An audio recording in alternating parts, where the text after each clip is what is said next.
Any challenges on the professional level? I mean, you were working in the mainstream media before, but now that you've chosen this journey, things are not the same, are they? No, I was dropped like a hot brick. The BBC referred to me, when I put on a hijab, the BBC referred to me as the former journalist Yvonne Ridley. And as if you are no longer. Yeah, it took many letters and various complaints to different departments to say, I am still working as a journalist. How dare you call me the former journalist? And it had been quite difficult, but people are slowly coming around to seeing that I'm still professional. I still care about journalism, and I've changed the style of journalism that I do. I used to do a lot of undercover work, but now I focus mainly on humanitarian efforts, and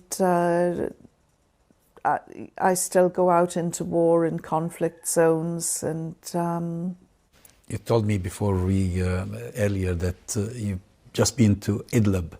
Yes, that was quite a tough experience.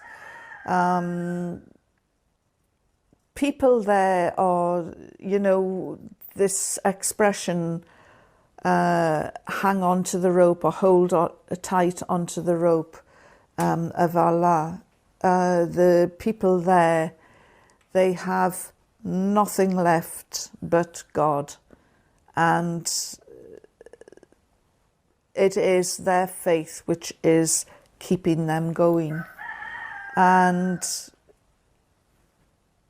to secularists and atheists, I would say, if you don't understand belief, go to Idlib and you will see God is everywhere, because that is what is keeping those people going.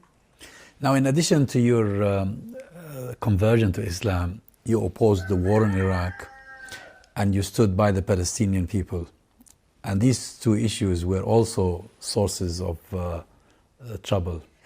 Well, I have been a staunch supporter of the Palestinians since I was 13, 14, when I first signed a petition, when I first heard about the Palestinians.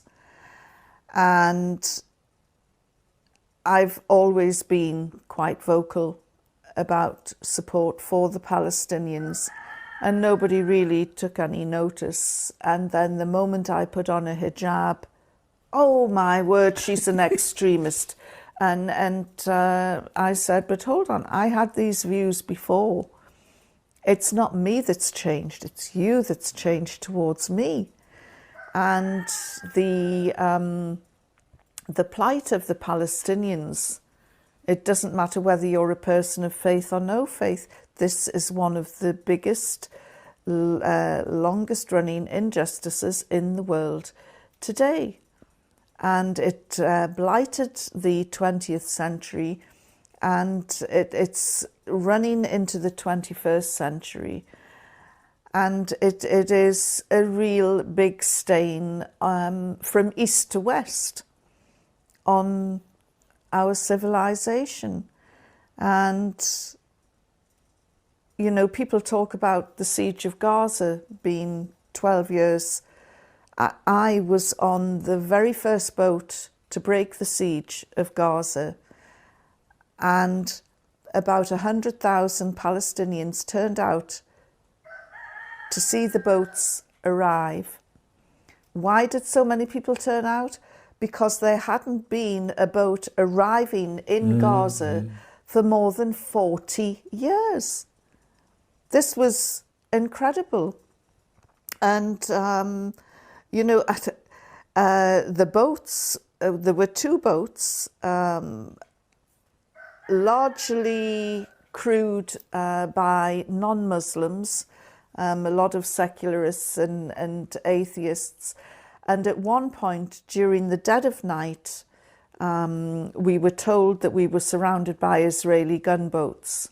And we thought, you know, this is the end.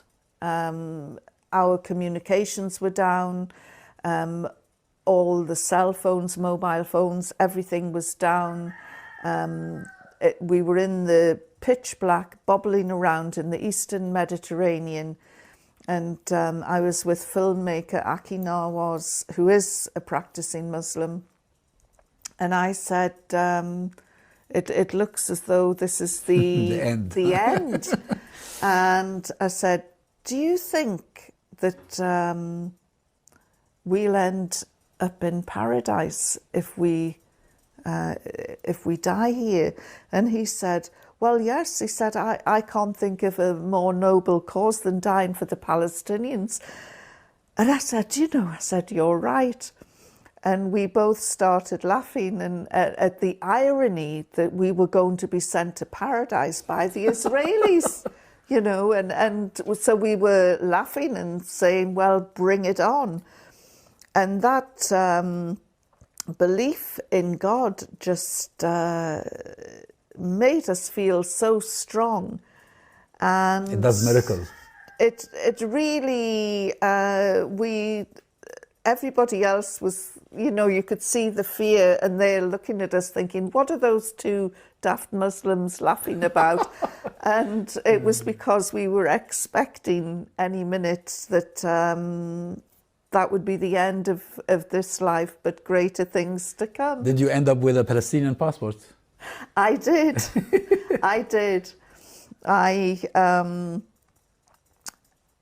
it was a miracle. For some reason, the Israeli boats just disappeared and we were able to continue on our journey. We got into Gaza and there were these banners with our faces everywhere, and I just thought, they didn't think we were going to get through. Yeah. These aren't the banners of welcome. These are the martyrs.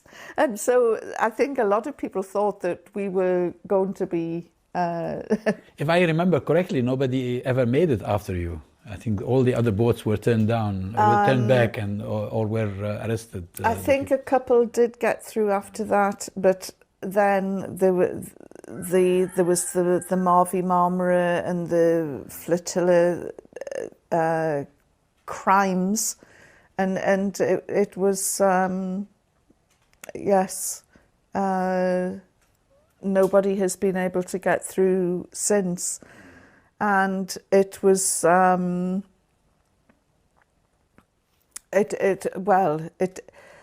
that is probably one of the highlights of my life, and if ever my faith and belief in God was tested, and I think I passed 100%, was that moment on the boat.